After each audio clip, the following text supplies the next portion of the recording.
Hey viewers, this is Saima Dil और you are watching my channel Saima vlogs. Friends, आपको मेरे channel पे वेलकम।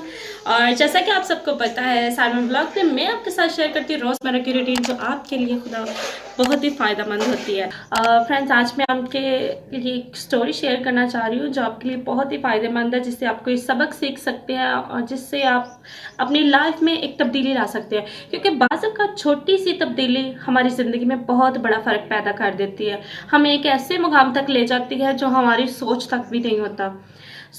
आज मैं जो आपको स्टोरी बयान करना चाह रही हूँ उसको ध्यान से सुनिएगा और वीडियो को एंड तक देखिएगा, स्किप मत कीजिएगा।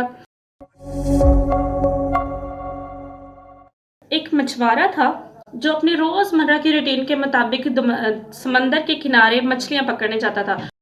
और एक दिन ऐसा हुआ कि वो मछुआरा अपने काम पे गया, मछलियाँ पकड़ने गया, और जब घर लौटा तो उसका घर जल के राख हो गया। उसके घर में अचानक आग लग गई जिसकी वजह से सब चीज़ें जल के राख हो गई।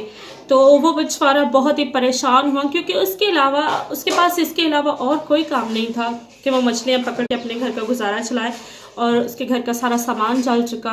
और जब उसने अपने घर की जली हुई राख को देखा तो उसमें उसको एक छोटा सा ब्लैक कलर का पत्थर नज़र आया, वही पत्थर जो वो मछलियाँ पकड़ने के दौरान घर लेके आया था। वो उस पत्थर को लेके मार्केट चला गया, उसने उसका मोल लगवाया तो उस पत्थर की कीमत करोड़ों में लगी, और उसका जितना नुकसान हुआ था उसको खुदा ने उससे दुगनी बरकत दे दी उस पत्थर की वसासत से। फ्रेंड्स, इस स्टोरी से हमें हासिल सबक ये मिलता है कि कभी कभार हम एक आम सी चीज़ को भी फजूल समझ लेते हैं कि ये हमारे किसी काम नहीं आती, लेकिन ये खुदा की कुदरत है कि वो मट्टी को भी सोना बनाने की कुदरत रखता है। व्यूवर्स, किसी भी चीज़ को नाकाम नकारा ना समझिए, हर एक चीज़ में छुपा राज जो खुदा ने रखा है उसको देखिए और सोचिए। मिलेंगे नेक्स्ट वीडियो में, तब तक के लिए अल्लाह हाफिज़। मेरे चैनल को सब्सक्राइब करें और वीडियो को लाइक और शेयर ज़रूर करें। अल्लाह हाफिज़।